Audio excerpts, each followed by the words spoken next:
Time now for business. Sandra Pedno is here with business. Sandra, I saw you browsing. I'm not sure you've been affected by the MTN. Well, that's why you should. That's why you should use multiple networks. All right. If one doesn't work, the other will work. Okay. All right. My name is Sandra Isenamaka and I'm here for business. Mobile operator MTN says it is migrating data subscribers onto a different line to help manage current challenges with its main subsea cables. The mobile operator yesterday had its data services disrupted due to a cut in some of its subsea cables in London and Portugal. Corporate Services Executive Samuel Cranton says they are committed to restoring full services to their subscribers. Would realize that the data services are not completely off. The challenge is intermittent because we rely on other cable systems like the ACE cable system, main 1, and SAT3 as well. But then the wax cable carries most of the traffic, and the impact on this cable, which was the high ultra capacity cable, has been quite sharp. But then you would realize that the services are slowly coming up because the teams are working very hard to restore capacity on that particular cable, and we're rerouting more traffic through the ACE system and other cable systems.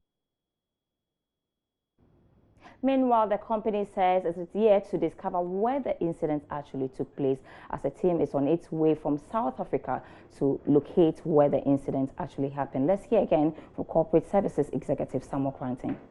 A specialized vessel has left Cape Town trying to locate the Congo international waters, and another vessel has left the Europe trying to locate the cut between London and Portugal. We are working round the clock.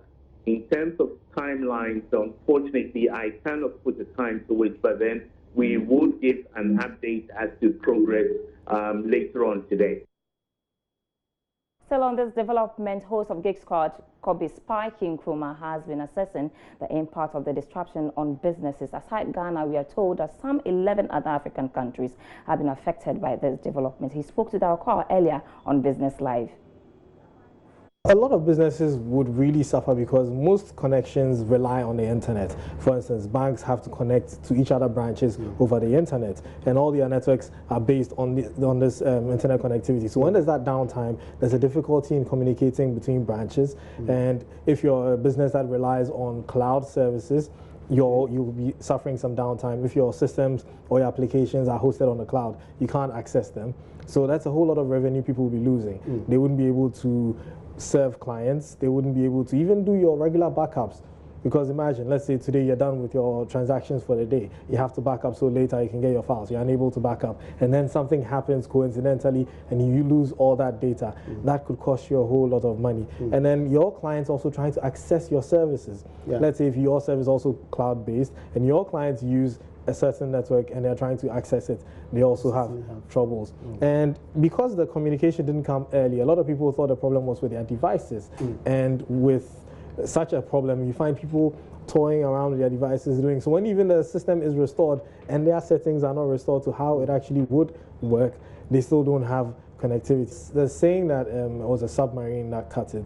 A lot of things, I mean, it's nature. It's a cable running under the water, so a lot of things could have caused it. Even some, earthquakes and earth tremors under sea could even cause something to happen to this. But they said it was a submarine that hits the cable and then ruptured it.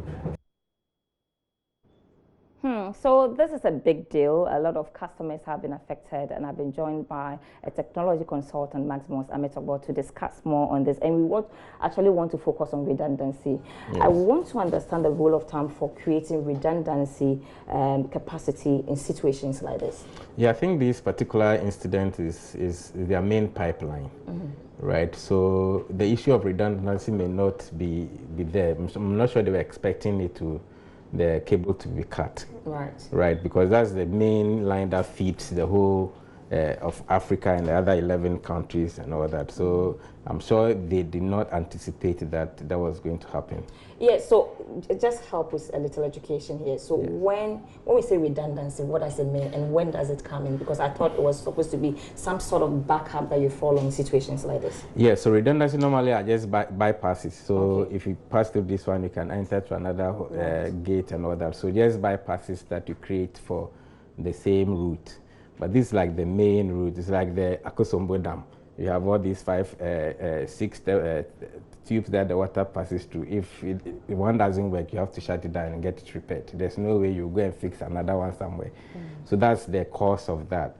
And these are cables that they lay from maybe Europe to Africa, and then they spread it to all the other countries. So if you want to create another one, it means that you have to double the cables. And the cut may be the same because they're going to lay it through the same coordinates. Unless you go and lay it through another route. So I'm sure they did not, it's not something that they expected. And this is what they call the act of God anyway. Act of God, because it happened. Exactly. Okay, right. But for me, I'm worried because we don't know when the issue will be resolved, because in that piece that we played, we are told that a team has left South Africa, is going to detect where the thing actually happened. They don't know because this is between London and Portugal.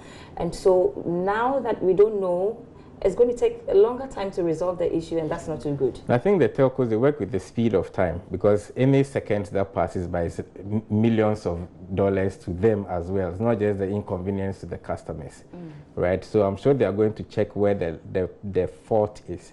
And you see, normally what we don't understand, that internet is both virtual but first physical.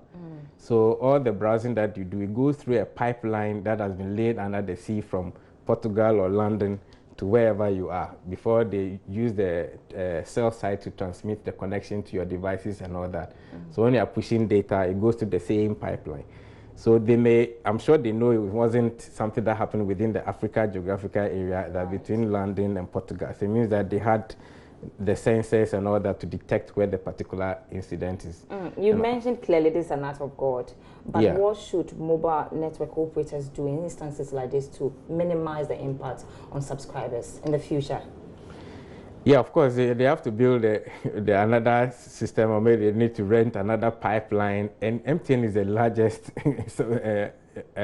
mobile service provider in Ghana. Right. And the other subscribers or the other networks, they are not even 50% of the MTN number.